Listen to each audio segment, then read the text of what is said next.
শিক্ষার্থীরা আমরা যারা 18 বছর বয়সী তরুণ তরুণী আমাদের প্রত্যেকের মাঝে কিন্তু এক অদ্ভুত উদ্যম মনোভাব কাজ করে এবং আমাদের কাছে মনে হয় যে পৃথিবীতে যত বাধা বিপত্তি আসুক না কেন সে বাধা বিপত্তি অতিক্রম করে আমরা সামনের দিকে এগিয়ে যাব।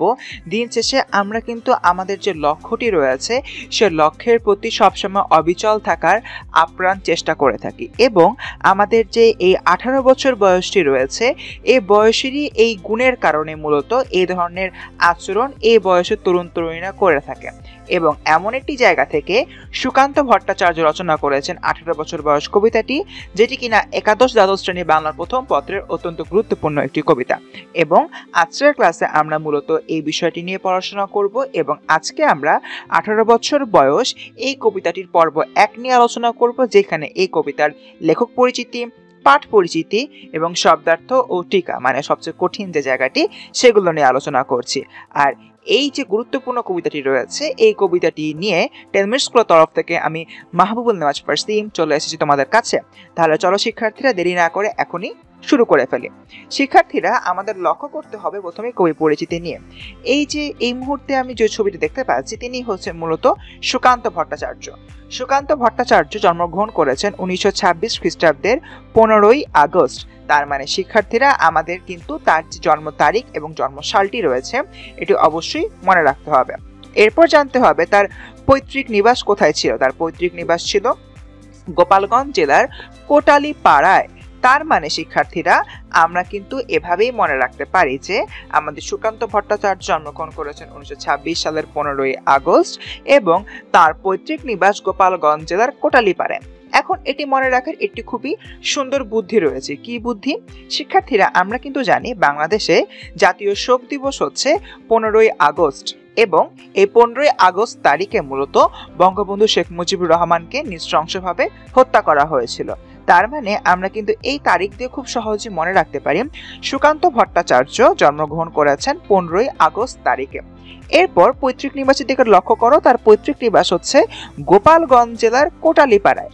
আর আমাদের বঙ্গবন্ধু শেখ মুজিবুর রহমানের বাড়ি কিন্তু গোপালগঞ্জেই। তার মানে শিক্ষার্থীরা এই জায়গা থেকে আমরা গোপালগঞ্জ জেলাটিও কিন্তু বঙ্গবন্ধু শেখ মুজিবুর রহমানের বাড়ি এবং তার মৃত্যু দিবসের সাথে মিল রেখে সুকান্ত ভট্টাচার্যের জন্মের তারিখ খুব সহজেই মনে রাখতে পারি।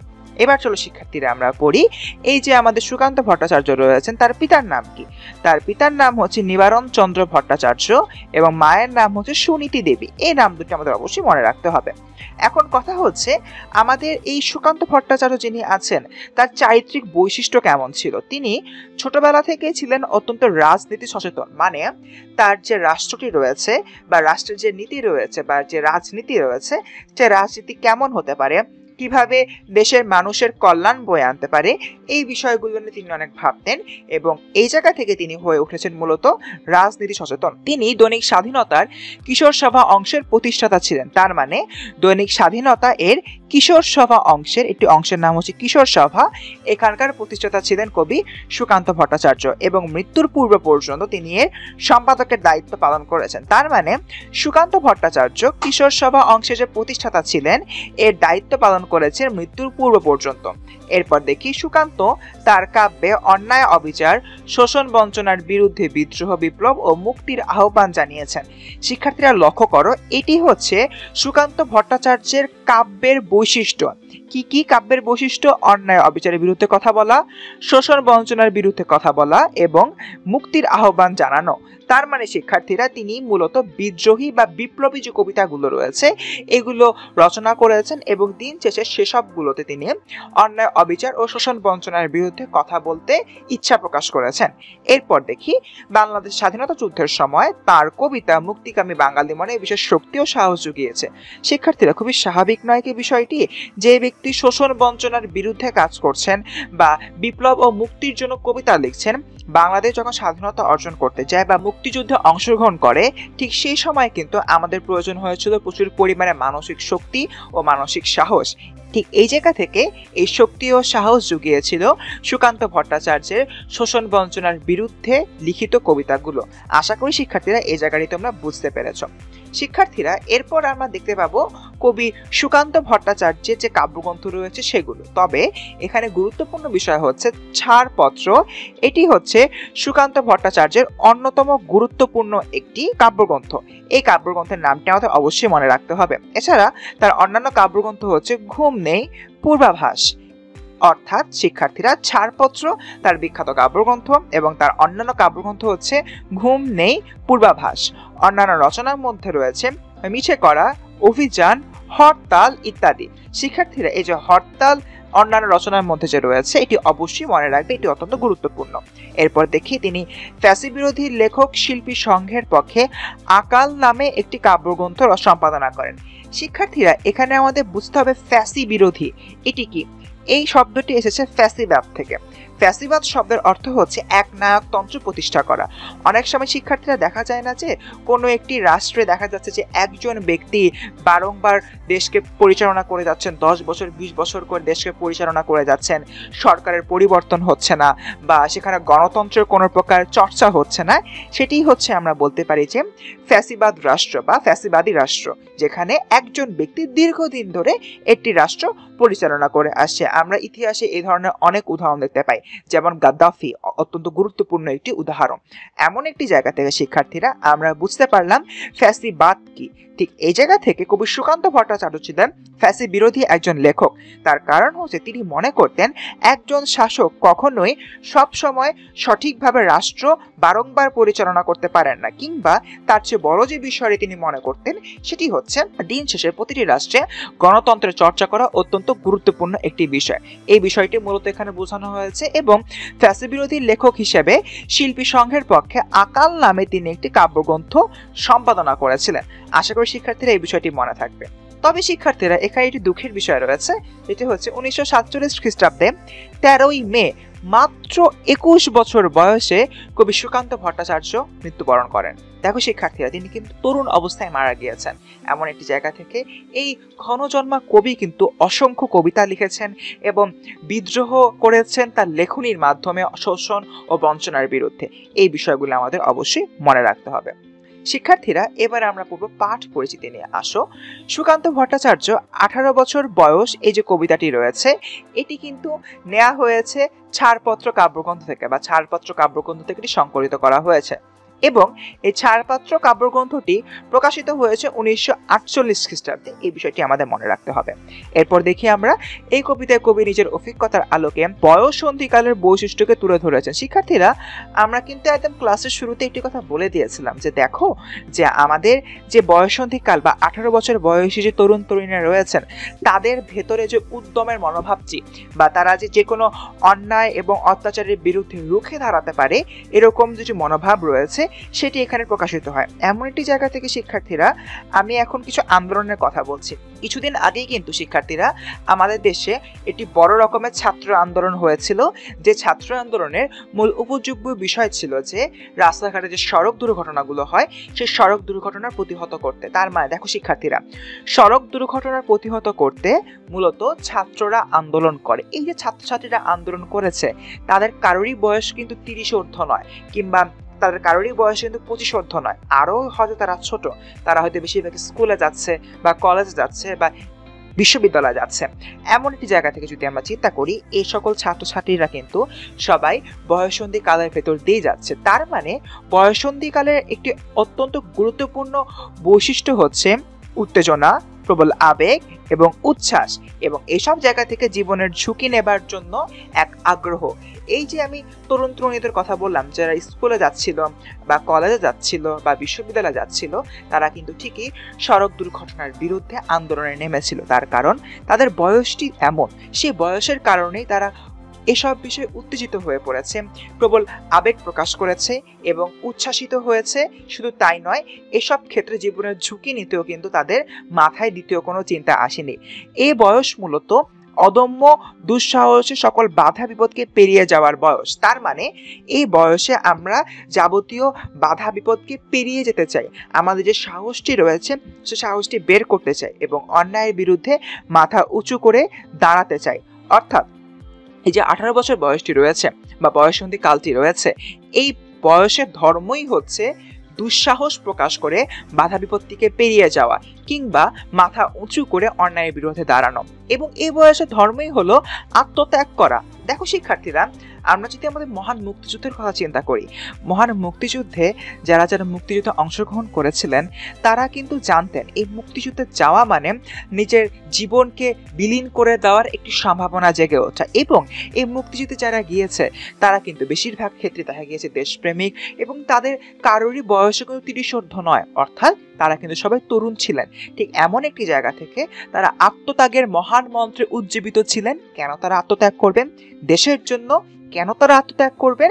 দেশের মানুষ যে শোষণ এবং বঞ্চনার শিকার হচ্ছে তার বিরুদ্ধে প্রতিবাদ করার জন্য তারা রক্ত শপথ নিয়ে দাঁড়িয়ে যান, এবং তারা এই বিষয়ে নিশ্চিত থাকেন যতই আমার জীবন উৎসর্গ করার জায়গা আসুক না কেন আমি জীবন উৎসর্গ করব, কিন্তু কোনো প্রকার অন্যায়ের বিরুদ্ধে মাথা নিচু করব না।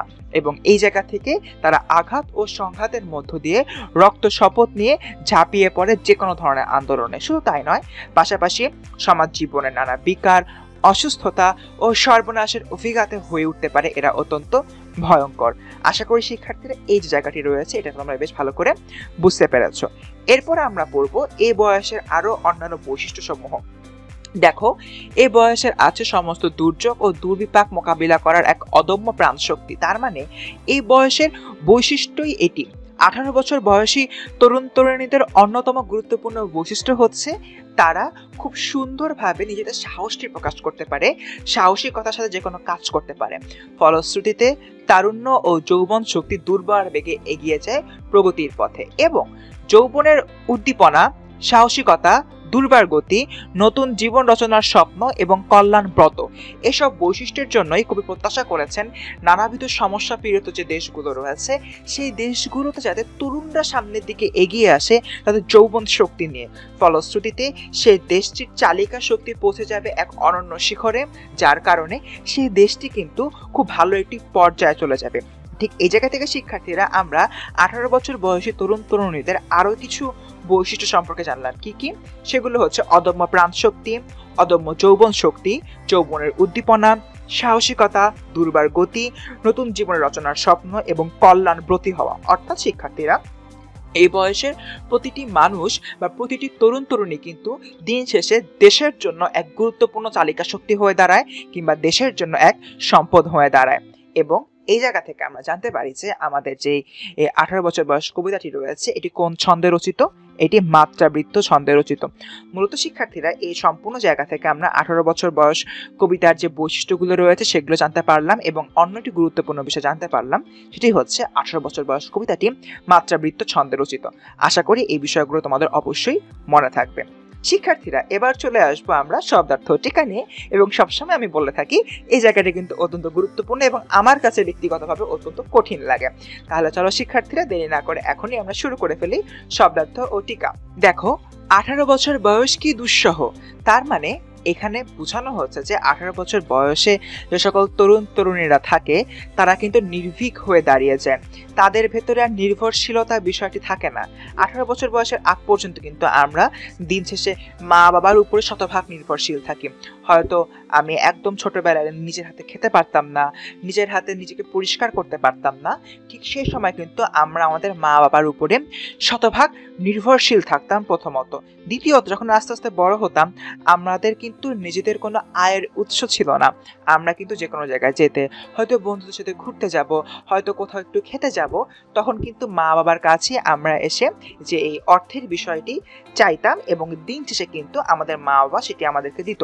কিংবা যদি হচ্ছে আমি কোনো একটি কিছু পছন্দ করেছি, আমার সেটা কেনার ইচ্ছা হয়, তাহলে কিন্তু মা বাবার কাছে বলতাম যে আমার এই জিনিসটা পছন্দ হয়েছে, মা বাবা আমাকে কিনে দিত। কিন্তু যখনই আমার বয়সটা 18 বছর হয়ে গেল তখন কিন্তু আমার আর এই যে মনোভাবটি এটি আর থাকছে না। আমার কাছে মনে হচ্ছে আচ্ছা, মা বাবার কাছ থেকে তো এতদিন নিয়েছি, আমি এবার দেখি নিজের জন্য নিজে কিছু করতে পারি কিনা, মা বাবার জন্য কিছু করতে পারি কিনা। এই যে হুট করে যে মানসিকতার পরিবর্তনটি, এই মানসিকতার পরিবর্তনটি হয় শুধুমাত্র 18 বছর বয়সের জন্য। এটি হচ্ছে এই বয়সের বৈশিষ্ট্য। তাই বলা হচ্ছে 18 বছর বয়সকে দুঃসহ। যেমন দেখো, এ বয়স মানব জীবনের এক উত্তরণকালীন পর্যায়, অর্থাৎ আমি শিশু অবস্থা থেকে মোটামুটি প্রাপ্তবয়স্ক হতে যাচ্ছি, তাই একে বলা হচ্ছে উত্তরণকালীন পর্যায়। কৈশোর থেকে যৌবনে পদার্পণ করে এ বয়সে মানুষ এবং অন্যদের উপরে নির্ভরশীলতা পরিহার করে নিজের পায়ে দাঁড়ানোর প্রস্তুতি নিতে হয় তাকে। শিক্ষার্থীরা অনেক ক্ষেত্রেই দেখো, এই মুহূর্তে আমি তোমাদেরকে পড়াচ্ছি, তোমরা আমার কাছে পড়ছো, তোমরা অনেকেই হয়তো এইচএসসি পরীক্ষা দিবে, কিছুদিন পরে তোমরা বিশ্ববিদ্যালয়ের চৌকাঠে পদার্পণ করবে। তখন কিন্তু বেশিরভাগ সময় দেখবে কি, তোমাদের হয়তো ভেতরে একটি প্রবণতা কাজ করছে যে আমি স্টুডেন্ট পড়াবো, আমি টিউশনি করব, টিউশনি করে আমি নিজের একটি আয়ের উৎস সৃষ্টি করব। এমন একটি জায়গা থেকে কিন্তু আমরা মূলত এখানে নিজের পায়ে দাঁড়ানোর যে প্রস্তুতি সেটি নেওয়া শুরু করে দিচ্ছি। এবং এই সময় যে নানাবিধ আমাদের সামনে বাধা বিপত্তি আসে, অনেক বাধা বিপত্তিতে দেখা যাচ্ছে যে নিজেরা পরাস্ত হয়ে যাচ্ছি, তারপরেও কিন্তু আমরা নিজেদেরকে দমিয়ে রাখি না। নিজেদের প্রতিষ্ঠিত হওয়ার যে বিষয়টি সেটি সুদৃঢ় করার জন্য আমরা সামনের দিকে এগিয়ে যেতে চাই, যতই সামনে কঠিন ও দুঃসহ সময় আসুক না কেন। এই বিষয়টি মূলত এখানে বোঝানো হয়েছে এবং বলা হয়েছে 18 বছর হচ্ছে অত্যন্ত দুঃসহ। এরপরে দেখো, স্পর্ধায় নেয় মাথা তোলবার ঝুঁকি, অর্থাৎ অন্যের উপর নির্ভরশীলতা পরিহার করে মাথা উঁচু করে স্বাধীনভাবে চলার ঝুঁকি এ বয়সী মানুষ নিয়ে থাকে। অনেক সময় দেখো, এই বয়সে কিন্তু দেখা যায় যে আমাদের নিজেদের যে স্বাধীনতাটি সেই ব্যাপারে আমরা খুব সচেতন হয়ে পড়ি। আমাদের কাছে মনে হয় না যে কাউকে কিছু বলে কোনো একটি কাজ করতে, আমাদের কাছে মনে হয় নিজে সিদ্ধান্ত নিব, নিজের মতো করে কাজটি করব। অনেক সময় দেখা যাচ্ছে উপদেশ নেওয়াটাও এ বয়সে একটু বিরক্তিকর বলে মনে হয়ে থাকে। তখন কিন্তু শিক্ষার্থীরা এটি মূলত প্রকাশ করছে এই বয়সের অন্যতম একটি বৈশিষ্ট্য, যে স্বাধীনভাবে চলার ঝুঁকি এ বয়সে মানুষ নিয়ে থাকে। এরপরে আমরা লক্ষ্য করব, বিরাট দুঃসাহসীরা দেয় যে উকি, নানান ধরনের দুঃসাহসী স্বপ্ন, কল্পনা ও উদ্যোগ এই বয়সে তরুণদের মনকে ঘিরে ধরে। শিক্ষার্থীরা, একটি সাধারণ বিষয় তোমরা লক্ষ্য করবে, তোমরা যখন বিশ্ববিদ্যালয়ে উঠবে, বিশ্ববিদ্যালয়ে উঠলে এই প্রবণতাটি বেশি দেখা যায়। অনেক সময় দেখা যায় যারা এইচএসসি পরীক্ষার্থী বা এইচএসসি পরীক্ষা দেবে তাদের মাঝে এই প্রবণতাটি দেখা যায়। সেটি হচ্ছে নিজেদের মতো করে কোনো একটি ব্যবসা শুরু করা, কিংবা বর্তমান প্রজন্মে দেখা যাচ্ছে যে খুবই একটি জনপ্রিয় জায়গা হচ্ছে কন্টেন্ট ক্রিয়েশন। অনেকে দেখা যাচ্ছে যে কন্টেন্ট ক্রিয়েটর হিসেবে আবির্ভাব ঘটাচ্ছে নিজেদেরকে, কিংবা নিজেদের একটি নতুন করে ব্যবসা তারা দাঁড় করিয়ে দিচ্ছে। কেউ হয়তো একটি খাবারের ব্যবসা দিচ্ছে অনলাইনে, কেউ হয়তো একটি অনলাইনে নিজেদের কোনো কেনাকাটার দোকান দিয়ে দিচ্ছে।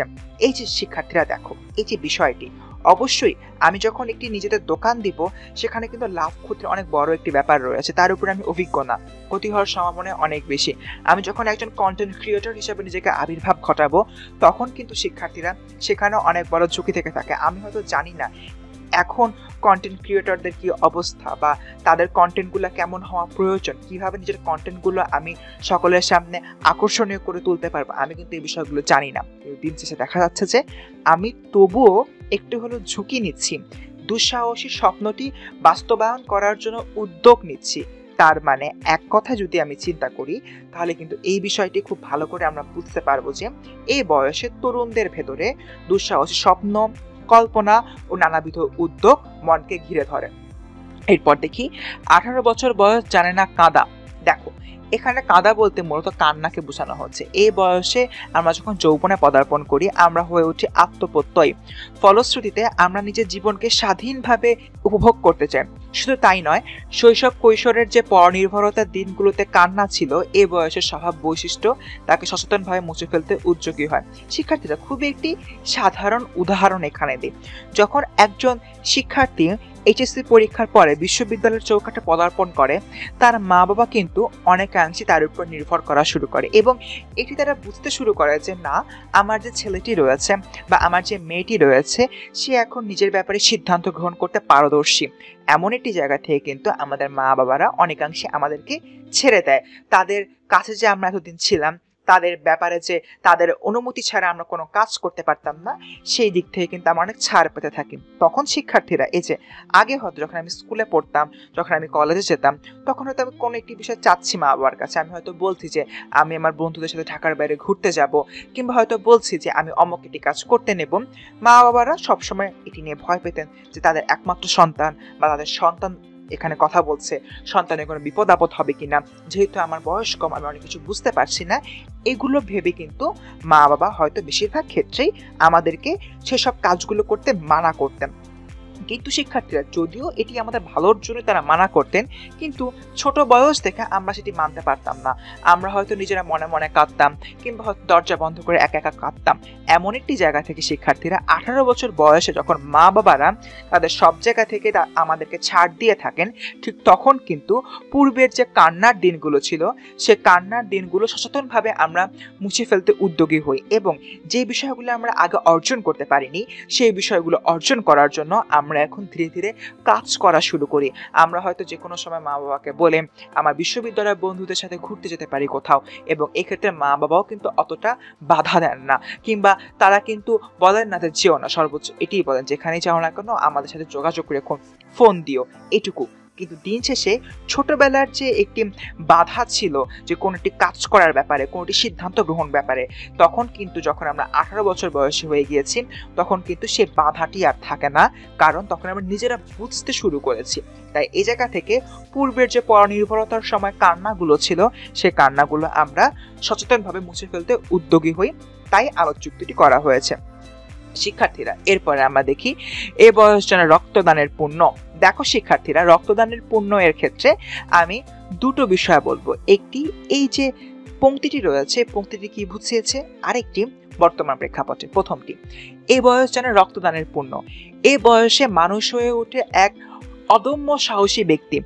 দেশ, জাতি ও মানবতার জন্য যুগে যুগে এই বয়সের মানুষ সবচেয়ে বেশি এগিয়ে এসেছে। চিন্তা করে আমাদের মুক্তিযুদ্ধের ব্যাপারে, দেশ মাতৃকাকে স্বাধীন করার জন্য বাংলার দামাল সন্তানেরা নিজের বুকের রক্ত উৎসর্গ করতে কুণ্ঠাবোধ করেননি। কিন্তু এমন একটি জায়গা থেকে দেখো, এই বয়সের একজন ব্যক্তি হিসাবে আমার কিন্তু দিন শেষে রক্তদানের যে ব্যাপারটি, সে ব্যাপারে শতভাগ আমি আগ্রহী থাকি, কারণ আমি জানি রক্তদানের পুণ্যটি, আমি জানি রক্তদান করতে পারলে আমি যে অমরত্ব লাভ করব এই বিষয়টি। অর্থাৎ এসব ব্যাপারে আমার নিজের জীবন নিয়ে ভয় হয় না, বরং আমি আমার দেশের জন্য নিজেকে উৎসর্গ করতে চাই। ঠিক এমন একটি জায়গা থেকে দেখা যাচ্ছে যে জীবনের ঝুঁকি নিয়ে দাঁড়িয়েছে সমস্ত বিপদ মোকাবেলায়। তার মানে শিক্ষার্থীরা দেখো, আমরা কিন্তু দেশের কল্যাণ সাধনের জন্য অত্যন্ত গুরুত্বপূর্ণভাবে এখানে ভূমিকা রাখতে পারি, এবং প্রাণ দেই অজানাকে জানবার জন্য দেশ জনগণ মুক্তি ও কল্যাণের সংগ্রামে। যেটি আমার কাছে অজানা আছে সেটি জানার জন্য যদি আমার প্রাণও দেওয়ার প্রয়োজন হয়, আমি কিন্তু কুণ্ঠাবোধ করি না। তাই এ বয়স সুন্দর, শুভ ও কল্যাণের জন্য রক্ত মূল্য দিতে জানে।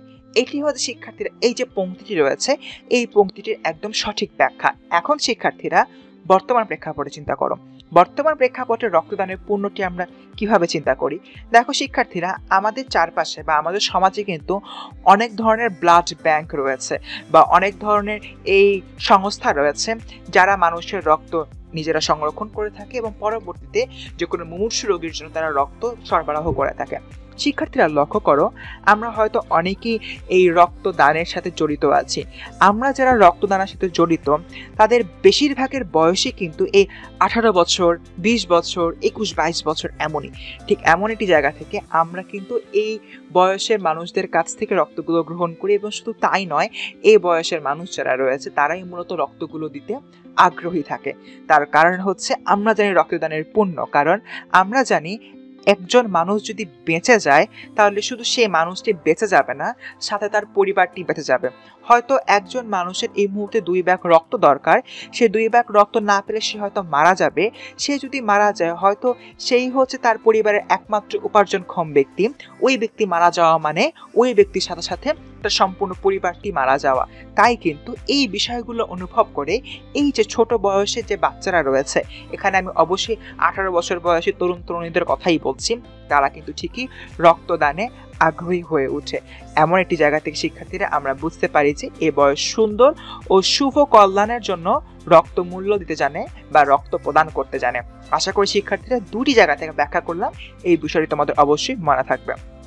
শিক্ষার্থীরা এরপর দেখো, স্বপ্নে আত্মাকে শপথের কথা হলে তারুণ্য স্বপ্ন দেখে নতুন জীবনে নবনব অগ্রগতি সাধনের। মানে এখানে মূলত আমার নতুন জীবনে অগ্রগতি সাধন করার জন্য যা যা করা দরকার তার সবই আমরা করতে রাজি, এবং এসব স্বপ্ন বাস্তবায়নে নিত্য নতুন করণীয় সম্পাদনের জন্য নবনব শপথে বলিয়ান হয়ে তরুণ প্রাণ এগিয়ে যায় দৃঢ় পদক্ষেপে। বোঝার চেষ্টা করো, মূলত আমরা জানি যে এই সময় আমাদের মনে নানানবিধ স্বপ্ন আসতে পারে। এই স্বপ্ন অর্জন করার জন্য আমরা কিন্তু দৃপ্ত পায়ে সামনের দিকে এগিয়ে যাই। আমি জানি সামনে বাধা আসবে, সামনে বিপত্তি আসবে, তবুও কিন্তু আমরা সেগুলো দিকে গ্রাহ্য করি না, বরং সামনের দিকে এগিয়ে যাই। এটি মূলত এখানে বোঝানো হয়েছে।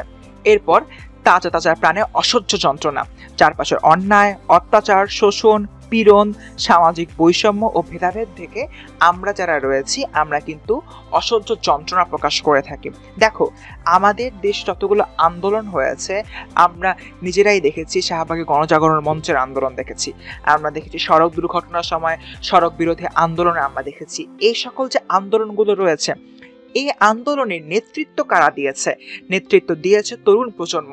ঠিক এই জায়গা থেকে শিক্ষার্থীরা আমরা কিন্তু বুঝতে পারি এই তরুণ প্রজন্ম অন্যায়, অত্যাচার, শোষণ, পীড়ন, সামাজিক বৈষম্য ও ভেদাভেদ দেখে সহ্য করতে পারে না। ফলশ্রুতিতে তারা অবশ্যই আন্দোলনে ঝাঁপিয়ে পড়ে। এই বিষয়টি মূলত এখানে বোঝানো হয়েছে।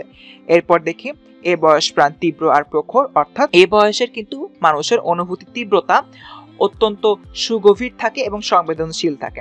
ফলশ্রুতিতে দেখা যায় যে খুবই সামান্য বিষয়ে তাদের মনোজগতে এক অদ্ভুত প্রতিক্রিয়া ব্যক্ত হয়। মানে শিক্ষার্থীরা দেখো, হয়তো কোনো একজন তরুণকে তুমি যদি কটাক্ষ করে কিছু বলো, অনেক সময় দেখা যায় যে সে তরুণ কিন্তু ক্ষিপ্ত হয়ে যায়। ক্ষিপ্ত হওয়ার কারণ কি? এই বয়সে মানুষের অনুভূতি থাকে অত্যন্ত তীব্র, তার যে অনুভূতি থাকে সেটা থেকে অত্যন্ত সুগভীর এবং সংবেদনশীল। ঠিক এই কারণেই দেখা যাচ্ছে যে এ বয়সে মানুষ এক অদ্ভুত মনোভাব প্রকাশ করে থাকে এবং এই কারণে আমরা বলি এই বয়সের প্রাণগুলো তীব্র আর প্রখর।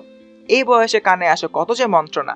শিক্ষার্থীরা, 18 বছর বয়সী একজন তরুণ এবং তরুণীর কাছে অসংখ্য প্রস্তাব আসে।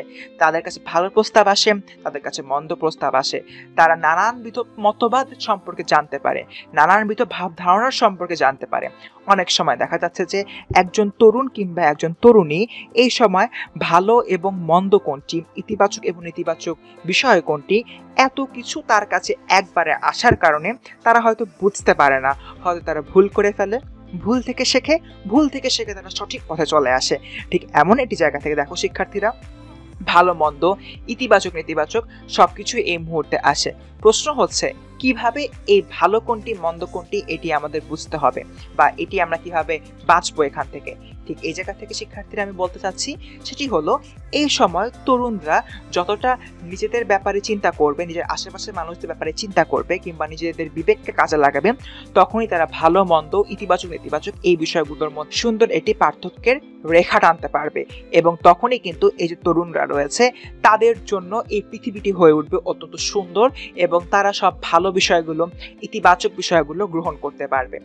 শিক্ষার্থীরা, এরপর আমরা পড়ব দুর্যোগের হাল ঠিক মতো রাখা ভার।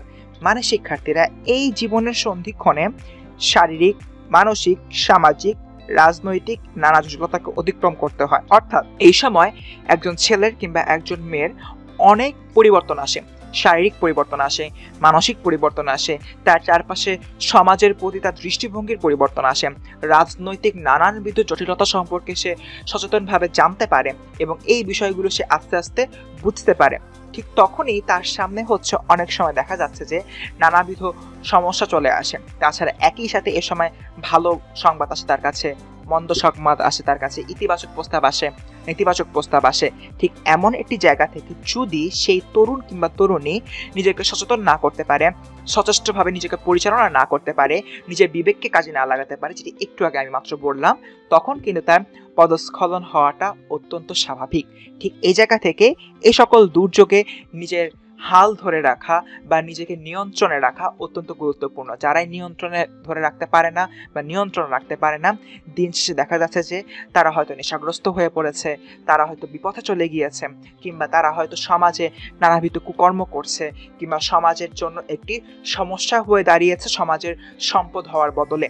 এমন একটি জায়গা থেকে নিজেদের সচেতন হতে হবে, নিজেদের বিবেকটা কাজে লাগাতে হবে, নিজেদেরকে সচেষ্টভাবে পরিচালনা করতে হবে, যাতে করে যাবতীয় শারীরিক, মানসিক, সামাজিক এবং রাজনৈতিক জটিলতাকে অতিক্রম করা যায় এবং দিন শেষে ইতিবাচক এবং নেতিবাচক বিষয়ের মধ্যে পার্থক্যের রেখা টেনে ইতিবাচক বিষয়গুলো গ্রহণ করা যায়। এই বিষয়গুলো মূলত বোঝানো হয়েছে আলোচ্য পংক্তিটির দ্বারা, যেখানে আমরা দেখিয়েছি যে দুর্যোগের হাল ঠিক মতো রাখা ভার। তার মানে এই সময় যদি আমি সচেতন না হই, সচেষ্ট না হই, নিজের বিবেককে কাজে না লাগাই, তাহলে আমার জীবনে বিপর্যয় নেমে আসতে পারে। এরপর দেখো শিক্ষার্থীরা, এ বয়স কালো লক্ষ্য দীর্ঘশ্বাসে, মানে সচেতন ও সচেষ্ট হয়ে সুনির্দিষ্ট লক্ষ্যে জীবন পরিচালনা করতে না পারার অজস্র ব্যর্থতা দীর্ঘশ্বাসে এ বয়স নেতিবাচক কালো অধ্যায় হয়ে উঠতে পারে। অনেক সময় দেখা যায় যে একজন তরুণ নিজে অত্যন্ত সচেতন, অত্যন্ত সচেষ্ট, বিবেকবান একজন ব্যক্তি, কিন্তু দিন শেষে দেখা যাচ্ছে যে নানানবিধ পারিপার্শ্বিক কারণে সে কিন্তু নিজের জীবনটি সুনির্দিষ্ট লক্ষ্যে পরিচালনা করতে পারে না। তখন কিন্তু তার জীবনে আধার নেমে আসে, দীর্ঘশ্বাসের আধার নেমে আসে। এমন একটি জায়গা থেকে আমরা বলতে পারি যে অজস্র ব্যর্থতা দীর্ঘশ্বাসে এ বয়স নেতিবাচক কালো অধ্যায় হয়ে উঠতে পারে। এরপর পথ চলতে এ বয়স যায় না থেমে। এ বয়স দেহ ও মনের স্থবিরতা, নিশ্চলতা, জরাজীর্ণতাকে অতিক্রম করে দুর্বার গতিতে। অর্থাৎ এই বয়সে আমরা থামতে জানি না। যে কোনো বিষয়ে আসুক, আমরা কিন্তু দিন শেষে নিজের দেহ ও মনের স্থবিরতাকে সম্পূর্ণ অগ্রাহ্য করে সামনের দিকে এগিয়ে যেতে পারি। এবং শুধু তাই নয়, নিরন্তর ধাবমানতাই এই বয়সের অন্যতম গুরুত্বপূর্ণ বৈশিষ্ট্য। অনেক সময় দেখা যায় যে একসাথে অনেক মানসিক চাপ চলে আসে বা কাজের চাপ চলে আসে। আমি জানি এই কাজের চাপ আমি নির্দিষ্ট সময়ের মধ্যে কিছুতেই পার করতে পারবো না, তবুও কিন্তু দিন শেষে আমরা আমাদের জায়গা থেকে সর্বোচ্চ চেষ্টাটুকু করি। সর্বোচ্চ চেষ্টা করে দিন শেষে আমরা আমাদের কাজের চাপটি কিন্তু ঠিকই নির্দিষ্ট দিনের মাঝে শেষ করে ফেলি, যেটিকে আমরা বর্তমানে বলে থাকি ডেডলাইন শেষ করা, বা আমাদের কাজ জমা দেওয়ার যে নির্দিষ্ট তারিখটি থাকে সেই নির্দিষ্ট তারিখের মাঝে আমরা হয়তো কাজটি জমা দিয়ে ফেলতে পারছি। কেন দিতে পারছি? তার কারণ হচ্ছে এই বয়সের বৈশিষ্ট্য। এই বয়সের বৈশিষ্ট্যের কারণেই আমরা নির্দিষ্ট সময় কাজ করতে আগ্রহী হয়ে উঠি। আমরা নিজেদের স্থবিরতাগুলোকে এখানে অগ্রাহ্য করি, নিশ্চলতাকে, জরাজীর্ণতাকে অগ্রাহ্য করি। এই বিষয়টি মূলত এখানে বলা হয়েছে। শিক্ষার্থীরা, এরপর আমরা দেখব এ দেশের বুকে 18 আসুক নেমে। এটি দিয়ে বলা হচ্ছে 18 বছর বয়সে যে এত ভালো ভালো বৈশিষ্ট্য, ঠিক এই জায়গা থেকে নিজের দেশকে অন্যতম গুরুত্বপূর্ণ জায়গায় নিয়ে যেতে এবং নিজের দেশের চালিকা শক্তিতে পরিণত করতে নিজেদেরকে আমরা চাই এ দেশের বুকে 18 আসুক নেমে। অর্থাৎ দেশের যে সকল জায়গায় আমার শোষণ হচ্ছে, বঞ্চনা হচ্ছে, সেসব জায়গায় তরুণরা যদি তাদের দুর্বার স্বপ্ন, কল্যাণ ও সেবাব্রত হওয়ার যে উদ্যোগ, উদ্দীপনা, সাহসিকতা, চলার দুর্বার গতি, এসব বৈশিষ্ট্য নিয়ে যদি আবির্ভাব করাতে পারে নিজেদেরকে, তখনই কিন্তু দেশের ভেতরে ঘটে যাওয়া শোষণ, অন্যায় এবং বঞ্চনার পরিত্রাণ হবে। এমন একটি বিষয় মূলত আলোচ্য জায়গাটিতে বলা হয়েছে। তাই কই প্রার্থনা করেন এসব বৈশিষ্ট্য যেন জাতীয় জীবনে চালিকা শক্তি হয়ে দাঁড়ায়। আশা করি শিক্ষার্থীরা এই যে আমাদের শব্দার্থ টিকারে ছিল, এটি বেশ ভালো করে বুঝতে পেরেছ। এবং এর মধ্য দিয়ে আজকের ক্লাসটি এখানে শেষ হয়ে যাচ্ছে। দেখা হচ্ছে পরবর্তী ক্লাসে, এবং পরবর্তী ক্লাসে আমরা 18 বছর বয়স কবিতাটির মূল যে কবিতা রয়েছে সেটি নিয়ে আলোচনা করব। সেই পর্যন্ত সবাই ভালো থেকো। আসসালামু আলাইকুম, এবং অবশ্যই 10 মিনিট স্কুলের অ্যাপ ডাউনলোড করে 10 মিনিট স্কুলের পাশে থেকো।